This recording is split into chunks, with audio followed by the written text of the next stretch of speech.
अस्सलामु अलैकुम वरहमतुल्लाहि ताला वबरकात। मुझे उम्मीद है कि आप सब लोग खैर आफियत से होंगे और मैं दुआ करती हूँ अल्लाह तबारक व तआला आप सबों के घरों में खुशहाली, बहाली, तरक्की, इज़्ज़त व वक़ार अता फरमाए। मैं बताना चाहूँगी कि लड़कियों की ज़िंदगी में इतनी मुश्किलें क्यों आती हैं। आखिर समझ नहीं आता है कि माँ बाप के घर में रहती हैं तब मुश्किल में रहती हैं और ससुराल में जाती हैं तब मुश्किल से रहती हैं। उसकी वजह ये भी हो सकती है कि एक इंसान जो होता है ना, तो वो कभी तो ऐसा होता है कि वो काम करते करते ना थक जाता है और आराम करने के लिए बेड पे सोना ज़रूरी नहीं होता है। आराम करने के लिए घर वालों का मोहब्बत से बोलना ज़रूरी होता है, बस थकावट उस पर ख़त्म हो जाती है।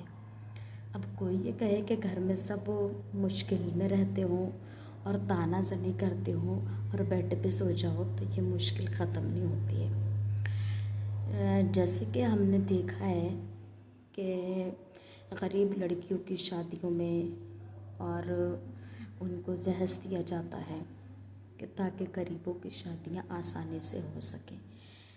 तो आप अपनी राय इस पे पेश करना कि मेरा कहने का मकसद क्या है। तो हमारे भाई लोग कितने ऐसे होते हैं ना, गरीब लड़कियों की शादी में कोई 10,000 खर्च कर देता है, कोई 1 लाख खर्च कर देता है, कोई तो पूरी पूरी शादी अपने पास से खर्च कर देता है।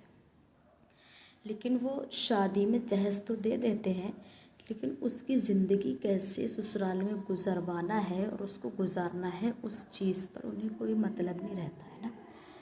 और जैसे कि मैंने कहा था कि आराम के लिए बेड पे सोना ज़रूरी नहीं है, बस इससे समझ जाइए। तो जिन बेटियों को हम गरीबी के आलम में दहेज देकर उनकी शादियां कराते हैं और अगर वो रिश्ता पट जाता है, वो घर में अगर अच्छे से रह लेती है तब तो ठीक है, और नहीं रह पाती है तो वो सामान वापस लेकर आ जाती है। तो इसके लिए देखिए क्या है, चाहे वो किसी भी मज़हब की लड़कियां क्यों ना हो, सबके लिए इल्म का सीखना यानी पढ़ाई का बहुत ज़रूरी है। पढ़ाई पहले है, शादी बाद में है। पढ़ाई पहले है, जिम्मेदारियां बाद में है। पढ़ाई पहले है, खर्चे बाद में है। पढ़ाई पहले है, ऐशो आराम बाद में है। सबसे पहले जो आता है ना, पढ़ाई का मैटर आता है। और जिन बेटियों की शादियों में आप 2 लाख, 1 लाख, 50,000, 10,000 खर्च करते हैं गरीब बच्चियों की शादी में, उससे कई गुना ज़्यादा बेहतर होगा कि आप ऐसे ही गरीब बच्चियों को तलाश कर करके उनकी तालीम दिलवाएं, उनको अच्छा पढ़ाएं, उनको अच्छे सबक दें। देखिए, बगैर ट्रेनिंग के आपको कोई जॉब नहीं मिलती है। जॉब हासिल करने के लिए ट्रेनिंग का होना ज़रूरी है। आप उन बेटियों को बगैर ट्रेनिंग के, बगैर फौलाद बनाए, बगैर कामयाब बनाए, बगैर हुनर सिखाए उनकी शादी कर देती है तो वो कभी निभ नहीं पाती है। और लड़कियों की ज़िंदगी ना इतनी मुश्किल नहीं है कि जितनी मुश्किल बना दी गई है। चाहिए कि उन बेटियों को अच्छे अंदाज में तालीम दी जाए, तरबियत दी जाए, और जब बेटी पढ़ जाती है, अच्छे अंदाज में हर एक चीज़ सीख जाती है, तो जहेज़ कोई नहीं मांगता है। जैसे कि आज के दौर में लड़कों को बदनाम किया जाता है कि जहेज़ मांगते हैं, कि लड़के वाले ये मांगते हैं, वो मांगते हैं।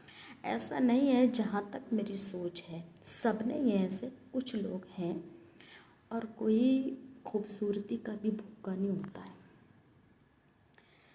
जब इंसान का रवैया अच्छा होता है, उसका किरदार अच्छा होता है ना, तो बुरे भी अच्छे लगने लगते हैं।